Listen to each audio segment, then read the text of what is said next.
it's easy to let the noise be so loud that you don't even realize what it is. Mhm. It's just like, this is how I live. I live under this pressure. I live under this stress. I live not enjoying life. It's never right. There's a lot of these misunderstandings, misinterpretation of what forgiveness is. It's like, Unpack that. yeah, oh, turn the other cheek type situation, right? We love to throw that out. But sometimes people throw that out for permission to keep doing that thing they keep doing to hurt you. I think we run from this type of information. Like, give me a pill. Yes. Yeah, like do surgery on me, do something, but have me face this and have me dive into what's happening internally. That's scary to a lot of people.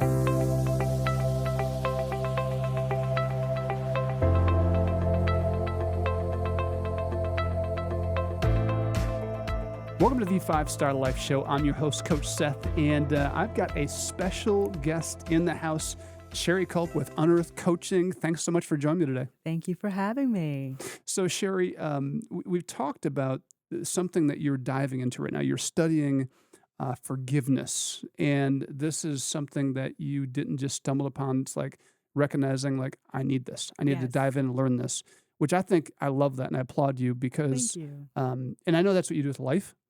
Not everybody does that. A lot of us run from what is uncomfortable. We run from the mirror and we look in the mirror and we're like, I'm just going to instead of like, no, what is this? And how can I address this? And so with forgiveness, talk a little bit and share with us what you're learning in your journey about how to get there and how to go through it.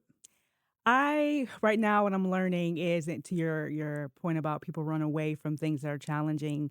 But I found that by me running away from this, I'm running away from God Mm. because there's something in there that I will discover that only I can receive by being in God's face, being humble, being broken, right? Because He will not turn away from me, being in that state, in that condition. So it's been very humbling and grounding, and it made me realize that maybe I don't read my Bible as much as I thought I did, right? But it's placed me in a very vulnerable state, and I welcome it because I have to do better. I can't, my territory will not be enlarged if I'm not responsible for what I have right now before me, right? And Mm. it is something that is needed because it's been heavy on my heart. And it's interesting because I have had some health conditions, and I wonder if it was because I internalized the anger. I internalized the resentment. Was it those things that released those cortisols, those hormones that made the thing that was in me grow to a point it was the size of a football? And I had to have surgery to get it out. And so it just has me really evaluating a lot of things. So that's what also drew me to that subject matter, is to not do what I did before again. Mm. It's so you said so many things there that are hard for people to understand, but I think a lot of people resonate with what you're saying. And again, I think we run from this type of information. Like, give me a pill. Yes. Yeah, like do surgery on me, do something, but have me face this and Mhm. have me dive into what's happening internally. Mhm. That's scary to a lot of people. And I want to talk to our audience, just say, listen, um, there's fear that's holding you back from stepping into freedom, because as you're finding out, that work of allowing yourself to look in the mirror, it's hard, yes, but there's something, that good hard. There's this good hard in certain things in life. Mhm. Some people feel the good hard when they're running. I know runners that feel good, that this runner's high. I've never experienced it. Don't have to talk about it. Mhm. I do feel it in the gym. I do feel it when I'm doing other things. But there's this good hard, and I think when you start to own your stuff and face it in a healthy context with support, don't torture yourself by just rumination. Right. But what you're talking about is like actually facing it in a healthy way. Mhm. And am I talking like to myself, or No, does this make no, sense? no, this makes complete sense, and what I've also discovered, and I can't believe I'm getting ready to say this, but I will, is that there is in my opinion, a strong correlation between unforgiveness and pride. Hmm. And I did not realize how much pride I had where my anger, my bitterness, and wanting to get back at them, that vengeance, right? And vengeance is mine, says the Lord. And here I am trying to play God, Mm, right? And so realizing that, oh, my ego was, bruised, or they did this to me, so I need to get back to them. And this is what get back looked like. And because of how I feel. And I'm like, wow, sure, that's very prideful. And pride comes before destruction and haughtiness before a fall. I know how this goes. And I'm like, I'm not trying to fall nowhere. Right. And so getting to the root of it, to the heart of it now versus when I'm in a space where the fall will be long mm, is is being preventative, right? Preventive mhm, work, but also being a better person. mm. What do you say to people that would say, "Yeah, but Sherry, like, I I have got to clap back on this like, I've got to stand up for myself. Like, I'm just gonna let this go on?" I'm not saying don't stand up for oneself. You can have a communication, say what you did hurt me and this is why it did. You can have that conversation. You can stand up for yourself. And there's a lot of these misunderstandings, misinterpretation of what forgiveness is. It's like, Unpack that. yeah, oh, turn the other cheek type situation, right? We love to throw that out, but sometimes people throw that out for permission to keep doing that Mm, thing they keep doing to hurt you, mhm, right? mhm, Or their family, right? And I always go back to we talk about often as a colloquialism, blood is thicker than water, but the entire quote says, "The water of the womb, the blood of the covenant is thicker than the water in the womb." That's the fullness of that quote. mm, And so it's basically, if I make a covenant, a promise with you, it's going to be stronger than what I have with my own family because we are knowingly going into this mm. relationship, right? So I say all that to say that we have some misunderstandings of what forgiveness is. It's not excusing someone from their wrongdoing. It's not calling someone out. It's not blocking it out. It often doesn't mean reconciliation either, right? And it could mean that, I'm saying these things to you. If you keep doing this thing, these are the consequences. Here are boundaries, right? There's levels to this. And so really having a healthy understanding what forgiveness is and what it says in the Bible as well. It's really good. I think people get forgiveness wrong because they think Yes. it's all those things. They think it's Mhm. like discounting the damage that was done. They think it's reconciliation. So you want me to stay in this? It's like, no. I always tell kids, like, forgiveness is for you. Mhm. And it's like there's this invisible but spiritual cord that connects us to every person that we're in a relationship with, and they hurt us.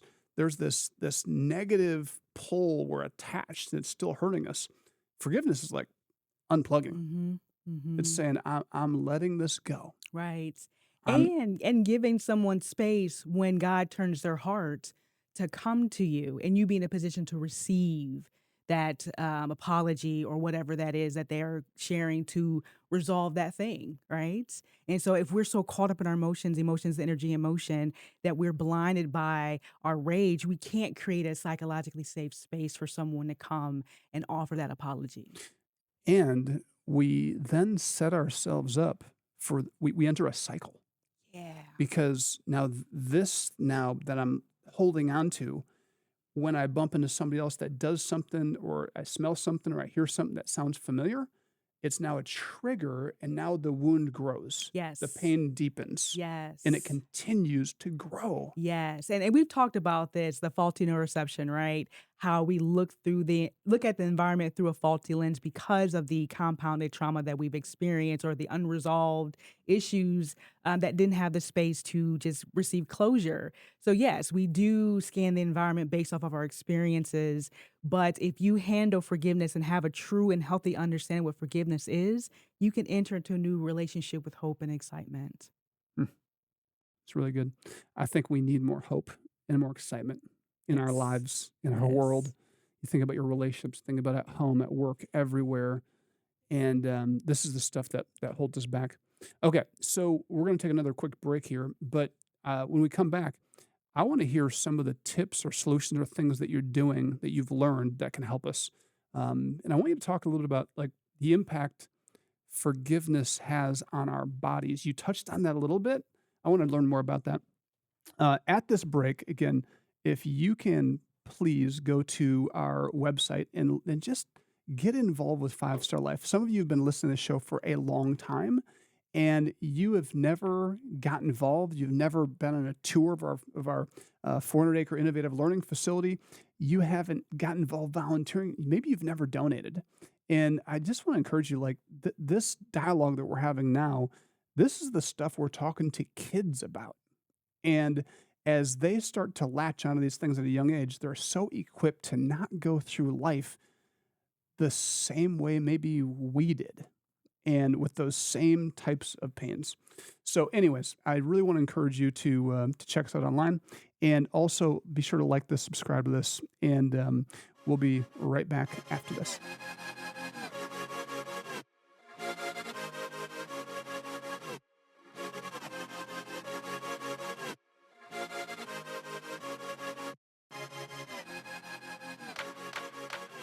Welcome back to the Five Star Life Show. Having an incredible conversation with Cherri Kulp of Unearth Coaching, and welcome back, by the way. Thank And I was you. going to make a joke, but it wasn't going to be very funny. But this whole idea of forgiveness is like we're having a great conversation. Some people are like, no, we're not.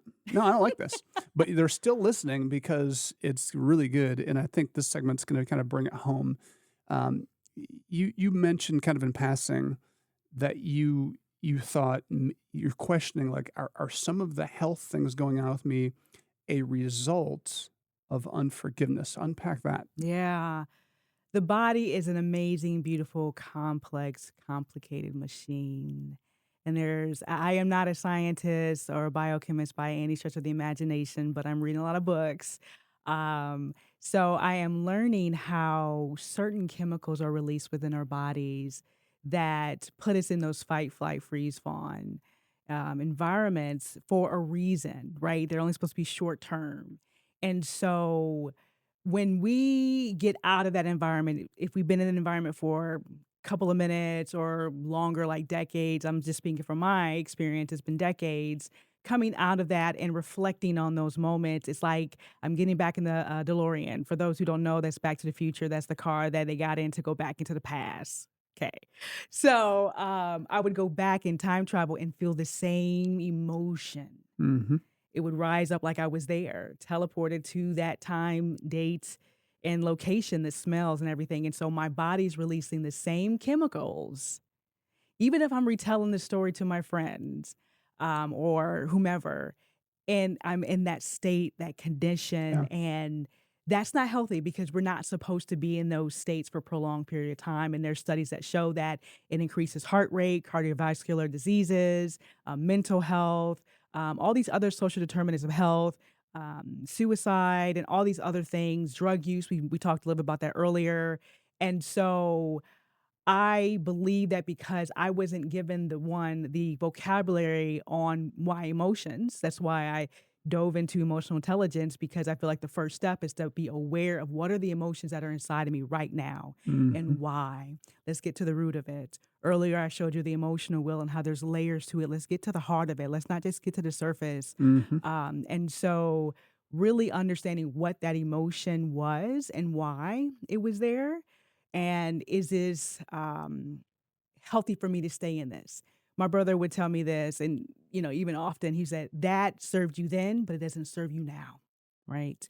And so living in that state in the present creates a chaotic environment for your internal organs, your nervous system, and all these other systems that are supposed to act as conductors, telling things to go in certain places. Hmm. And so it is overworking. Insulin is increasing, all of this. Hmm. And so if you look at those who've been through trauma and look at their health, there is a correlation between the two. And so as I think about my health journey and the things I'm actually experiencing to this day, a lot of it is because of the trauma and me not actually exiting and forgiving those who were traumatizing to me. So, talk a little bit about steps that maybe we can take. Hmm. I would say the first step is to identify the emotion that is attached to the event. All right. The emotion is energy, emotion. What direction are you going? Like for your example, it was Yes, hurt. hurt. Like it was Yes. It was anger. anger. It was anger. I thought it was justified anger, which when I talk about specific situations, yes, justified. anger, but then that anger underneath was hurt, betrayal, rejection, all those things that we all are wired to receive from our community. And I was denied those things, Mhm. that connection. Which I think there's so many people that have anger issues that it's masking. It's the bold face, strong mask that's that's covering up the real Mhm. issue underneath. Mhm. Absolutely. Yeah. And if we I'm gonna dovetail real quick, but if we look at gender, right, and how different sexes respond to anger, right? Women, we internalize it a lot or we'll cry about it. Men are more likely, and it's accepted and promoted to be violent, right? So they're unfortunately not given the space to be able to share um, what their emotions are and to be vulnerable, be out of the fear of rejection. Suck it up. Yep. You're a boy. Yeah. Be a Be a man. man. And you three. Why are you telling a 3-year-old to be a man? Mhm. Right? And so I think the first step is understanding what is that emotion attached to that event? What is the real emotion? If it's anger, let's get deeper here. And that's what I do with my clients. We don't just stay at the surface because work is not gonna get done there. Mhm. We're gonna get right into the core of it. And it's gonna get real ugly. But when we get done, we're gonna be fine. That's right. We're gonna be fine, Yeah. right? So, excuse me. So I would say the first step is understanding what that emotion is. Sure. And then I would say after that, compassion. That's hard. Showing compassion and empathy to yourself and to the one who harmed you. That's good. It is hard. It is hard, but it is so freeing, right? And I think the hardest people would think the hardest one is to show compassion and empathy towards the offender, but it's usually the hardest thing is to show compassion and empathy Mhm. towards ourselves. Why did I let this happen? I should have done differently. What's wrong with me? Right. And We're so so hard on ourselves. we are It's weird. It's like we're not hard on ourselves, mm, and then we're really hard on ourselves. right. Like, "No, I didn't do that. It's not me." Mhm, Like, mhm, we're in denial, but then when we mhm. go deep in a healthy way, then we're hard on ourselves when we're doing the good Absolutely. work. Absolutely. It's weird. And sometimes it's because some people grew up in environments where they were mentally and psychologically abused, and so they become the voice of the abuser. Hmm. And so they are professionals at not showing themselves compassion or empathy, but that is important so that way you can get closure. Hmm. So identify what's really going on. Mhm. Identify what you're feeling. Um, then practice empathy and compassion Mhm. on yourself. Mhm. Yes. Start Hmm. at home. Mhm. What after that? I'm still learning. So That's I'm good. still early on in this journey. Uh-huh. I'm reading a few books right now. One is called Total Forgiveness, and the other one, I'm probably going to butcher the title, but it says Learning How to Forgive What You Can't Forget. And so that is hard too, Yeah. right? But I'm still early in this journey, but happy to keep you all posted. That's good. I Yeah. appreciate you the vulnerability and letting us in on your journey. It's so powerful, Thank and you. I think it's so interesting because um, I think one of the signs of getting through forgiveness and getting to health is when you can get through. Like, there's going to come a moment when you get through this certain phase, and when you'll be able to talk about and recall what went down, Hmm. and it not stir up everything again. Right. You can talk about it from this place of health that you're through the storm. You're not in the storm anymore. And Absolutely. I think a lot of people have never experienced that. They're like, Yeah. the storm just follows them everywhere. And then the Yes. next time they get triggered, there's this additional storm that now is, and the storm gets bigger. Yes, yes, you are so spot on with that. True testament of someone being in a state of forgiveness is they're not responding with the same level of energy, emotion that they had when the thing happened. Right. And I have to question myself a lot because I'm animated when I talk. I'm not right now because I'm on camera, but off Let it camera, loose. Let it loose, Cherry. I get real dramatic and I talk with my hands and such. And it's like, it takes so much energy, and I think to myself, "Where else could I have used that energy?" Hmm. That's good. because I wasted it in this. Yeah, man. Um, that's really powerful. I think there's some people that needed to hear that really bad. You think about health, and I know people cringe. I know there's certain people that are like having a hard time with this because they lack compassion for themselves, and so they're taking this on. They're like, "Well, this health issue can't possibly relate to this." It's almost like sticking our head in the sand or beating our ears. Like, I don't want to hear this Right. because we don't want to take responsibility for it, That part. right? That part. Um, Pride. yeah. But there's been so many studies. I mean, the leading cause of cancer is stress. That part. Right? The cortisol released. Like, Yes. that kills you're literally drinking poison. You're telling your body to poison yourself with all of that anxiety, that stress, that unforgiveness, and it your body keeps score. It has to go Yeah. somewhere. Has to. Frying from the inside out. Right. And it can be all consuming. It's like, if this is all up in here, what room will the Holy Spirit have? Right? Because two can't coexist in the same Mhm. space. And that was another thing. I was like, he probably right here in this corner back here. And then bitterness and anger is all right through here. Fear is all in through here, all down to the ankle. So I had to really do a check. Yeah. Like, how much room does the Holy Spirit truly have in me if I am over consumed with this unforgiveness and the roots that come with that? We just have a minute left in this segment, but and we can dive into this next one too, but why is it so hard to let go? Control. We want control. We wanna control the Dominion. outcomes. We were designed to have dominion. And so, yeah, control is like, who don't want to be in control? So, by forgiving, it feels like we're losing that control. Right. But we're not. We're gaining it. That The part. true dominion, the true Yes. peace that's That untouchable, part. unstoppable. Mhm. Um, I mean, literally, when you get to this elevated place where you can let things go and truly walk in forgiveness, it's a superpower. You're untouchable. You You're got like this bubble. levitating. Yeah. Yeah. Yes, All absolutely. right. Thank you so much for joining us. You're How do people welcome. get in touch with you? Yes, I am at unearthcc.com. Awesome. Merry Christmas, everybody. Thanks so much for tuning in. Just to recap, don't let this 2025 finish if you like this. I think this is a timely message for a lot of people, and allow yourself some space, some margin to do some of the work here. And remember, also hit the like and subscribe button so you don't miss this, and share it with somebody else. Merry Christmas.